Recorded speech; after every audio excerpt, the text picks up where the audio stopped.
के साथ प्रदेश के माननीय मुख्यमंत्री श्री नायब सिंह सैनी जी एवं पूर्व मुख्यमंत्री और करनाल लोकसभा प्रत्याशी आदरणीय मनोहर लाल जी भी पहुंचे हैं। उनका भी जोरदार करतब ध्वनि से स्वागत कीजिए।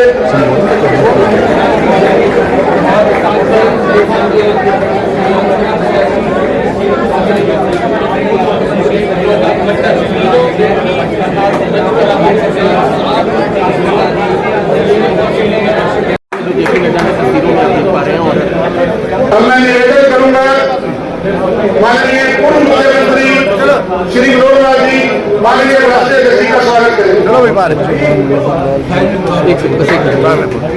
देख सकते हैं जो पूर्व मुख्यमंत्री है वो भी उनका स्वागत यहाँ पर। मैं निवेदन करूंगा माननीय जिला अध्यक्ष का कि हमारे बहुत ही सौम्य व्यक्तित्व के धनी परम आदरणीय मुख्यमंत्री श्री नायब सिंह सैनी का स्वागत करें। राष्ट्रीय अध्यक्ष ये देख सकते हैं आप मुख्यमंत्री स्वागत करते हुए मुख्यमंत्री का स्वागत जो है योगेंद्र राणा यहाँ पर भी देख सकते हैं मुख्यमंत्री का भी नेता माननीय जिला अध्यक्ष आप आइए और शब्दों से 2 मिनट का स्वागत कीजिए। भारत माता की, भारतीय जनता पार्टी, भारतीय जनता पार्टी। लोकप्रिय मुख्यमंत्री परम आदरणीय श्रीमान नायब सिंह सैनी जी पूर्व में हमारे मनोहर खट्टर का चुनाव है और मुख्यमंत्री नायब सिंह सैनी यहाँ पर पहुंचे हैं और जो चुनाव लड़ रहे हैं बुद्धिजीवी सम्मेलन के अंदर पहुंचे हैं और माननीय हमारे राष्ट्रीय अध्यक्ष जी का और माननीय मोदी जी का जेपी नड्डा ने यहाँ पहुंचकर जो है आज कार्यकर्ताओं में जोश भरेंगे, करनाल के नेताओं में जोश भरेंगे, वोट मांगने पहुंचे हैं मनोहर लाल खट्टर के लिए। और नायब सिंह सैनी जो कि मुख्यमंत्री है हरियाणा के, उनके लिए वोट मांगने यहाँ पर पहुंचे हैं जेपी नड्डा। लाइव तस्वीरें देख रहे हैं आप। 400 पार की तरफ ले जाने का एक बीड़ा उठाया हुआ है जो देश के लोग आज इस बात की चर्चा कर रहे हैं। आज करनाल में हम सब के बीच में हम सब का मार्गदर्शन करने के लिए आए हैं। आप सब की तरफ से मैं आदरणीय जगत प्रकाश नड्डा जी का करनाल की इस पवित्र भूमि पर पधारने पर इनका बहुत बहुत स्वागत और इनका धन्यवाद करता हूं। उनके साथ ही हरियाणा के हमारे बहुत ही यशस्वी तपस्वी जिन्होंने हरियाणा में एक नया अध्याय गुड गवर्नेंस का लिखने का काम किया है। लोकसभा के जो यहाँ से कमल का फूल लेकर के आदरणीय नरेंद्र मोदी जी और जगत प्रकाश नड्डा जी ने आप सबके बीच में जिनको भेजा है, ऐसे परमादरणीय पूर्व मुख्यमंत्री आदरणीय मनोहर लाल जी और हमारे इस करनाल के प्रत्याशी जो आप लोगों ने इस बात का संकल्प किया है करनाल की सफाई में। देख सकते हैं आप किस तरह से नायब सिंह सैनी जो है वो भाजपा के नेताओं को संबोधित करते हुए 2019 के चुनाव में ये लोकसभा पूरे देश में नंबर 2 के ऊपर आई थी, परंतु जब 2024 के इस चुनाव के अंदर 4 जून को रिजल्ट आएगा तो ये लोकसभा नंबर 1 हो जाएगी। हर व्यक्ति इस बात को बोल रहा है। ऐसे हमारे लोकप्रिय प्रत्याशी आदरणीय मनोहर लाल जी, हमारे जिला के माननीय अध्यक्ष योगेंद्र राणा जी, हमारी पूर्व में मेल रही आदरणीय रेणुबाला गुप्ता जी, जगमोहन आनंद जी और सभी प्रमुख हमारे बुद्धिजीवी, सभी हमारे प्रोफेसर्स, एडवोकेट्स और डॉक्टर्स और तमाम हमारे व्यापारीगण के माननीय सदस्य और पार्टी के हमारे पदाधिकारी आज इस बुद्धिजीवी सम्मेलन के अंदर उपस्थित हुए हैं। हमारा मार्गदर्शन आदरणीय जगत प्रकाश जी नड्डा करने वाले हैं और एक हम सब ने जो संकल्प लिया है जो आदरणीय नड्डा जी हमें बताएंगे उसको लेकर के हमने 25 मई तक एक घर के अंदर जाकर के जो लोगों का भाव है कि अब की बार मोदी जी को हमने पिछले मार्जन से बड़े मार्जन से तीसरी बार इस देश का प्रधानमंत्री बनाना है, ये देश का संकल्प है और यही संकल्प हरियाणा का है। आदरणीय नड्डा जी पूरे हरियाणा के अंदर जाने का मौका मिल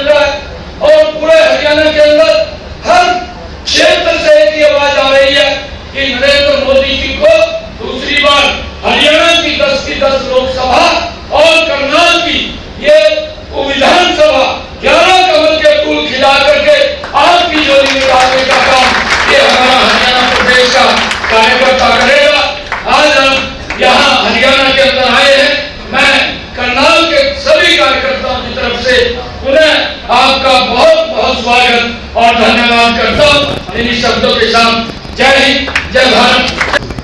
भारतीय जनता पार्टी के हमारे सर्वोच्च पद पर बैठे राष्ट्रीय अध्यक्ष माननीय जगत प्रकाश जी नड्डा और साथ ही इस प्रदेश के मुख्यमंत्री, भारतीय जनता पार्टी के प्रदेश अध्यक्ष और देख सकते हैं आप मनोहर लाल खट्टर, पूर्व मुख्यमंत्री और प्रत्याशी भाजपा करनाल नायब सिंह सैनी जी, कार्यकर्ताओं को, नेताओं को संबोधित करते हैं। राणा जी, जगमोहन जी, मणिपुर मेयर वेणुगोपाल जी, उपस्थित सभी विशाल कक्ष में करनाल के हमारे ऐसे सज्जनवृंद लगातार 10 वर्षों से जिनके साथ एक ऐसा नाता बन गया जिनको मैं कभी ऐसा नहीं मानता कि कोई आपकी हमारी दूरी नहीं है। ये बात ठीक है कि मुख्यमंत्री के दायित्व के नाते से एक विधायक को जितना ज्यादा घुलना मिलना और समय लगाना चाहिए विधानसभा में, शायद उतना तो मैं नहीं लगा पाया। और जब बार बार मैंने आपसे निवेदन किया तो यही एक टोली थी जिन्होंने 2019 का चुनाव ये मान करके कि आपको पूरे प्रदेश में जाना होगा, घूमना होगा, तो सबने अपने आप को मैं ही मनोहर ये लिख करके और 19 का पूरा चुनाव लड़ा। उस नाते से इस बात को आज भी याद रखता हूँ। तो आदरणीय अध्यक्ष जी, मैं इस करनाल की धरती पर इन सबकी ओर से, अपनी ओर से आपका स्वागत करता हूँ। इस प्रकार से आपने आज हमारा स्वीकार किया और इस टोली को आप एक प्रेरणा देंगे। भाई बहनों, इस बार फिर ये चुनाव है 2024 का। जैसे हर 5 साल बाद एक राष्ट्रीय उत्सव आता है, उस उत्सव में भूमिका अलग अलग हो जाती है।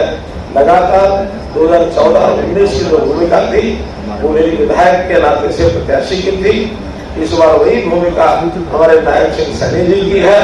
तो मैं समझता हूँ कि इस बार, पिछली बार तो आपने मैं ही मनोहर लिख करके, क्योंकि अकेले विधानसभा का चुनाव था, इस बार ये दोनों चुनाव इकट्ठे हैं, तो आप वही भूमिका, अगर थोड़ा अंतर उस बुनियाद पर लिखना हो तो यही लिखे, मैं हूँ नायब मनोहर।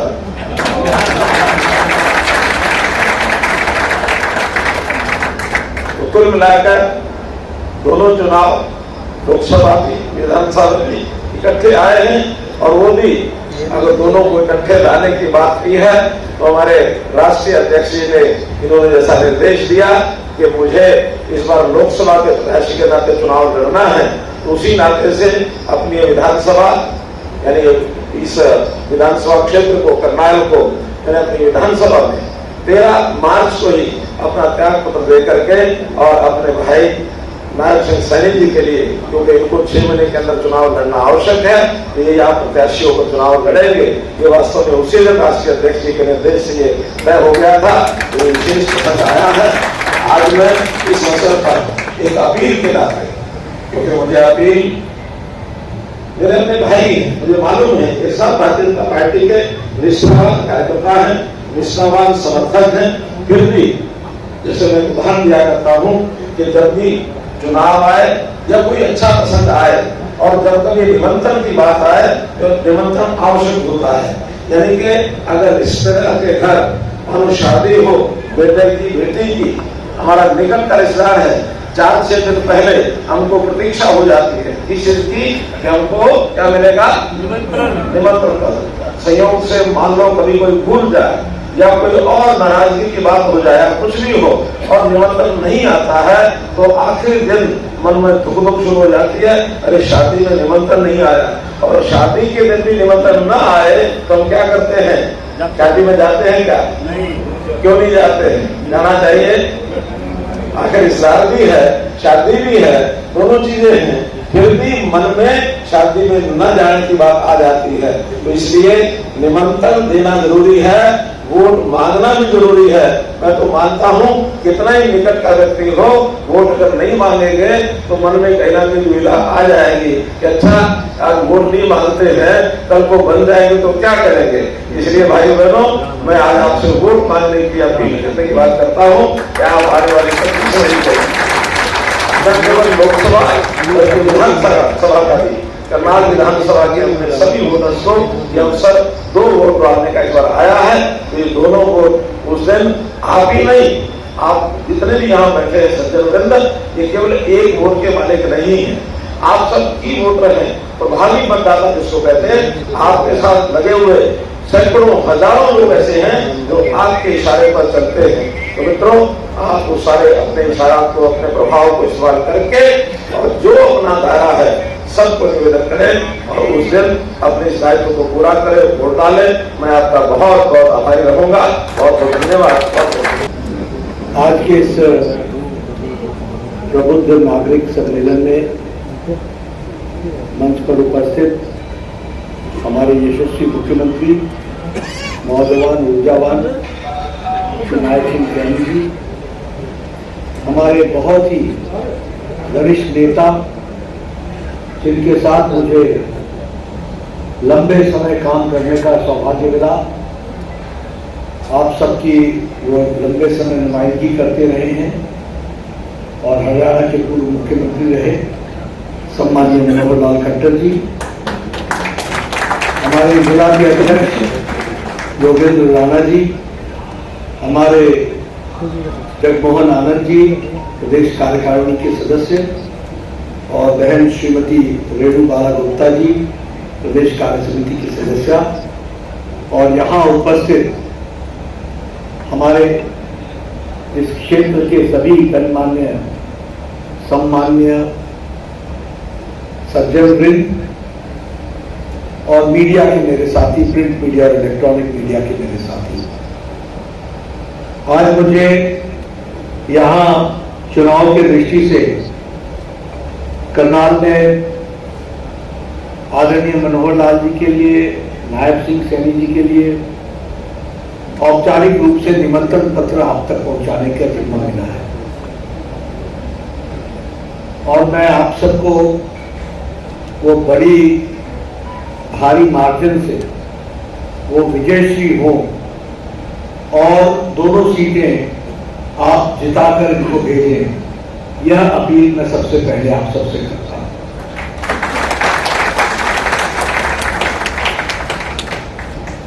मित्रों,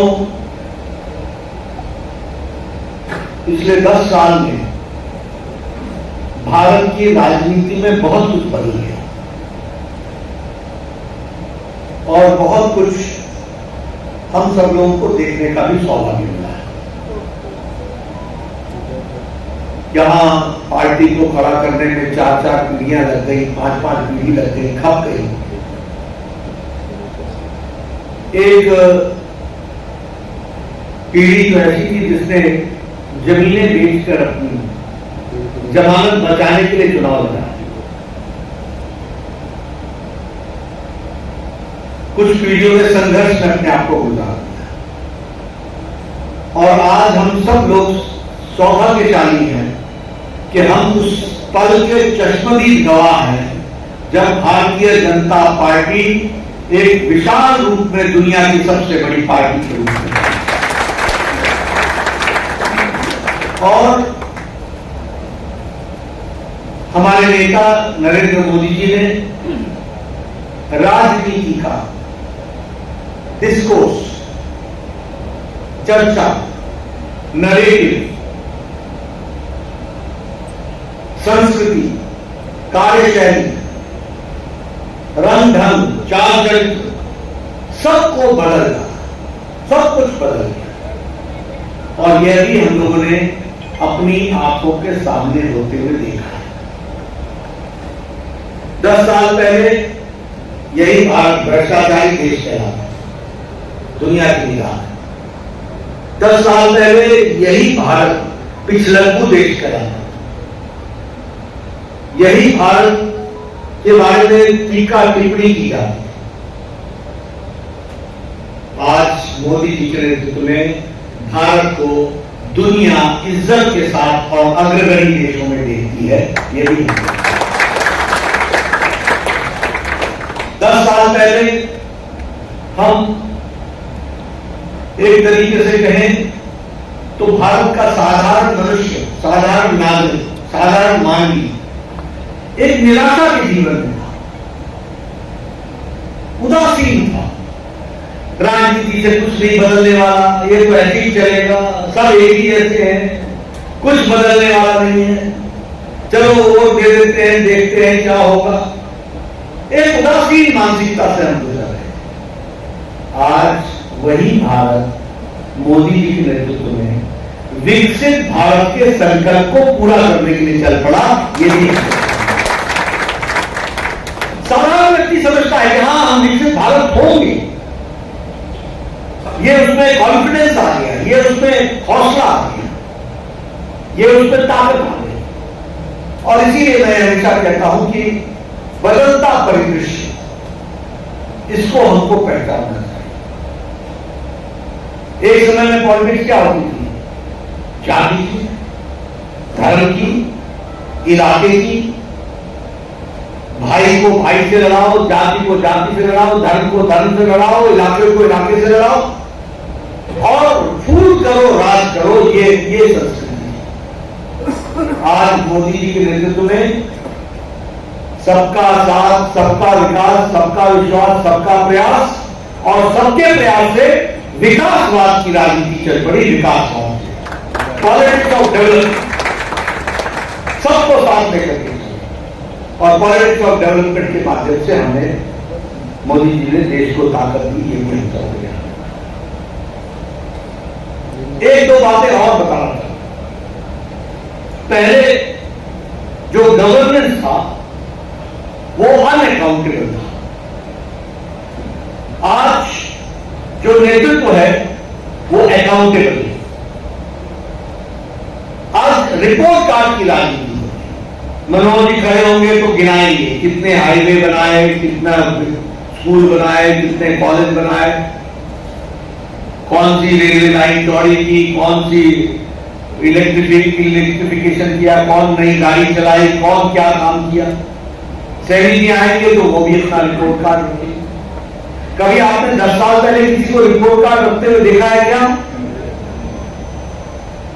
कभी मैनिफेस्टो को किसी ने सीरियसली लिया था क्या? आज अकाउंटेबिलिटी की राजनीति हो गई, आज परफॉर्मेंस की राजनीति हो गई, आज रिपोर्ट कार्ड की राजनीति। यह अंतर डिस्कोर्स में और नैरेटिव में हुआ है, इसको हमको समझ लेना चाहिए। आज विपक्ष भी मजबूर है कि उसको भी कहीं न कहीं विकास की बात करनी है, जो उसने 70 साल नहीं किया वो करना। दूसरी बात, पहले जो कार्यक्रम बनते थे वो ड्राइंग रूम में बैठ करके बनते थे, वो पॉपुलिस्ट होते थे।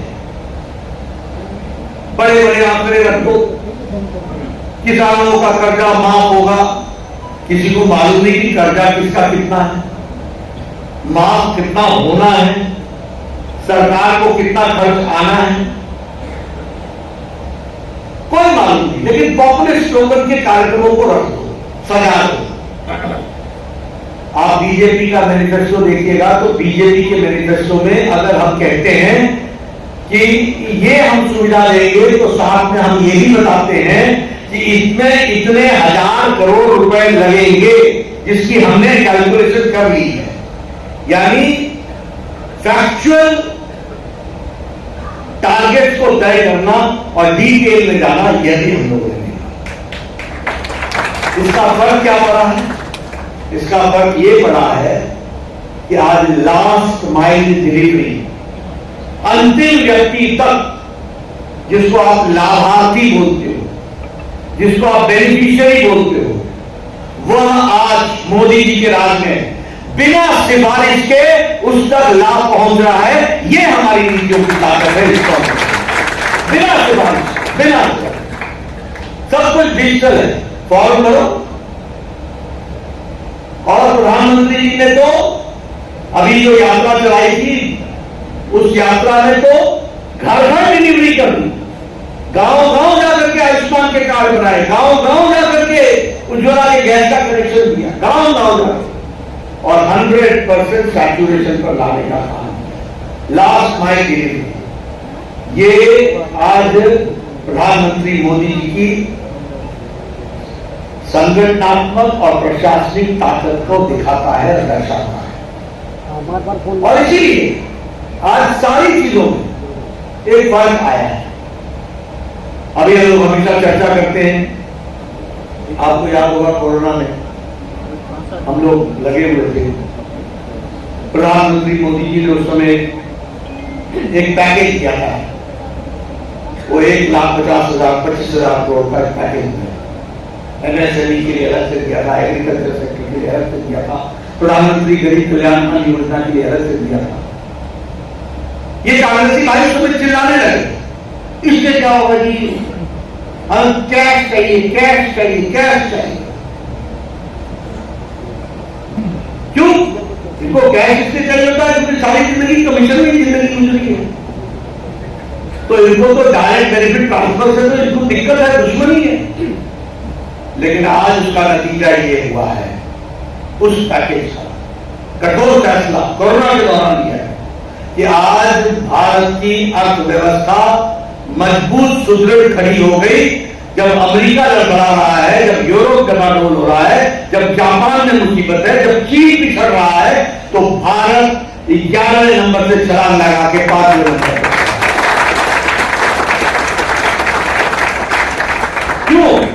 क्योंकि मोदी जी ने लेवरी नहीं बांटी, मोदी जी ने भारत को मजबूत किया।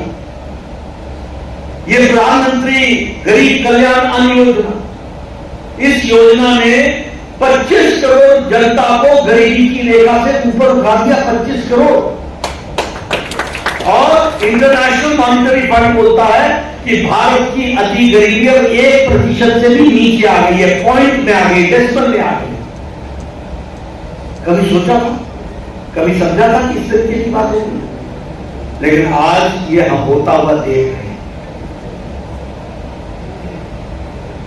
बहुत से फर्क आए। कोरोना की बात करूं, मैं कई बार सुनाता हूं, मुझे स्वास्थ्य मंत्री रहने का मौका मिला, भारत का भी और प्रदेश का भी।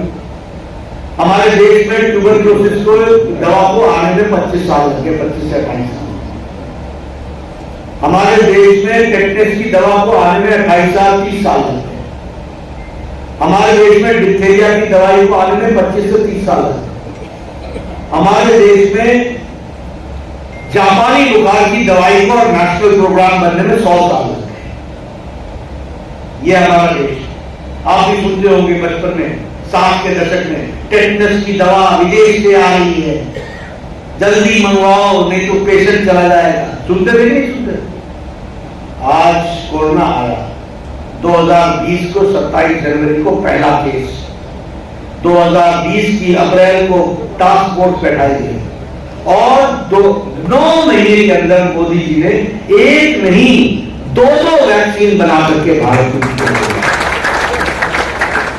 और सबसे बड़ी बात यह है कि 220 करोड़ डोज, डबल डोज, और उसके साथ साथ बूस्टर, दुनिया का सबसे बड़ा और सबसे तीव्र गति से चलने वाला वैक्सीनेशन प्रोग्राम भारत का बन गया, दुनिया में हमारा बन गया। और सबसे बड़ी बात यह है कि 100 देशों को हमने वैक्सीन पहुंचाई, 100 कंट्रीज, और 48 देशों को मुफ्त में हमने उनको बजट के हिसाब से 48 देशों को हमने वैक्सीन पहुंचाई। आज भारत आत्मनिर्भर हो गया। मांगने वाला भारत नहीं है, अब देने वाला भारत पहले नंबर से दूसरे नंबर पे आ गया। मोबाइल में हम 92% मोबाइल हम बाहर से खरीदते थे, आज 97% मोबाइल भारत में बन रहा है। आपके हाथ में 10 साल पहले जो मोबाइल होता था उसमें लिखा होता था made in Taiwan, made in China, made in Japan, made in Korea. आज आपके मोबाइल में लिखा है मेड इन इंडिया। एप्पल ये भारत का, ये भारत का आर्थिक जगत के दृष्टि से देखा जाए तो हम अपने आप को सुदृढ़ होते हुए देख रहे हैं। दवाइयों में हम दूसरे नंबर के मैन्युफैक्चरर बन गए, दुनिया को एक्सपोर्टर हम नंबर 2 हैं। सबसे सस्ती और असरदार दवाई आज भारत बना रहा है, और ये सब 10 साल के अंदर हुआ है। आप बताइए, बुलेट प्रूफ जैकेट हम मंगवाते थे, आज बुलेट प्रूफ जैकेट हम एक्सपोर्ट कर रहे हैं, हमारे फाइटर प्लेन बन रहे हैं, हमारे हेलीकॉप्टर्स बन रहे हैं। आप पहले सुना करते थे कि मिग का ट्रेनिंग के दौरान पायलट की डेथ हो गई क्योंकि मिग आउटडेटेड हो गए। आज रफेल का नया बेड़ा आ गया।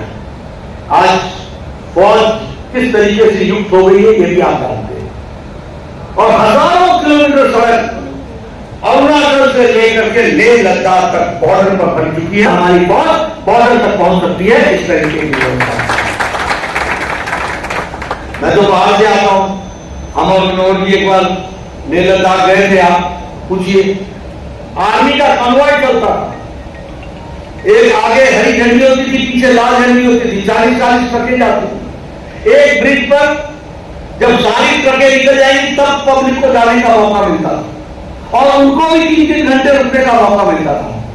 आज डबल लेन, कोई किसी को रुकने की जरूरत नहीं है, पक्की सड़कें और पूरी ब्रिजेस के साथ बंद करके तैयार हो गई है अरुणाचल से लेकर के लेह लद्दाख तक की बात को। ये बात के साथ तो चाहे सुरक्षा का विषय हो, चाहे विकास का विषय हो, सारी चीजें होंगी। अगर मैं बात करूं तो गांव, गरीब, वंचित, पीड़ित, शोषित, दलित, युवा, किसान सबकी चिंता होगी। प्रधानमंत्री किसान सम्मान निधि हर चौथे महीने 2000 रुपए मिल रहे हैं। अब देखिए क्या था, वो कहते थे कि हम किसानों का कर्जा माफ करेंगे। क्या था ये आंकड़ों का फर्जी बात। 57,000 करोड़ रुपए देके छुट्टी पा जाते थे, 57,000 करोड़। आज मोदी जी के प्रधानमंत्री किसान सम्मान निधि में 2.5 लाख करोड़ से ज्यादा डायरेक्ट बेनिफिट ट्रांसफर में 11 करोड़ से ज्यादा किसानों के खाते में जाता है। 11 करोड़ 11 करोड़ से ज्यादा किसानों के खाते में जाता है। प्रधानमंत्री आवास योजना में बार बार सुनाता हूं, प्रधानमंत्री मोदी जी ने स्पीड को 1993-94 में जब हम एमएलए हुआ करते थे तो एक पंचायत में 2 मकान मिलते थे, 2 मकान एक पंचायत, इंदिरा आवास योजना। और उसमें भी जानते हैं कांग्रेसी क्या बोलते थे, ये इंदिरा जी कुछ पैसा छोड़ गई थी उससे बन रहा है, गांव में बंगला पे थे लोग, इंदिरा आवास योजना। आज मोदी जी ने 4 करोड़ आवास योजना में घर बना दिए, 4 करोड़। और मनमोहन जी जाएंगे 3 करोड़ घर अगले 5 साल में और मोदी जी बना करके देंगे। 3 करोड़।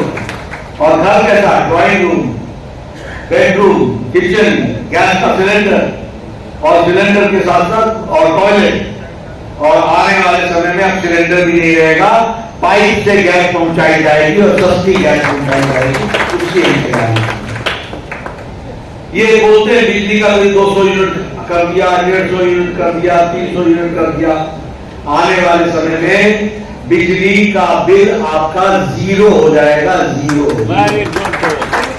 प्रधानमंत्री सूर्य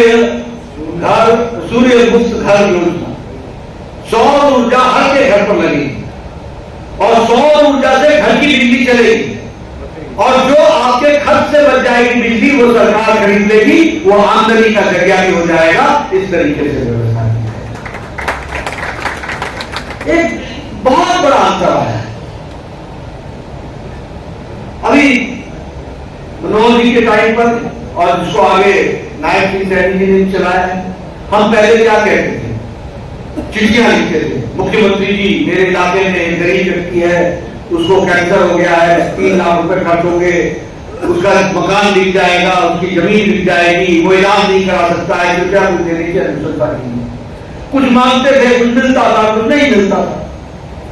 प्रधानमंत्री मोदी जी ने 10 करोड़ 74 लाख परिवार, 50 करोड़ लोग और गरीब लोग, मैं कई बार बताता हूं, ये हमारा जो सिलेक्शन है वो बाय प्रोफेशन है।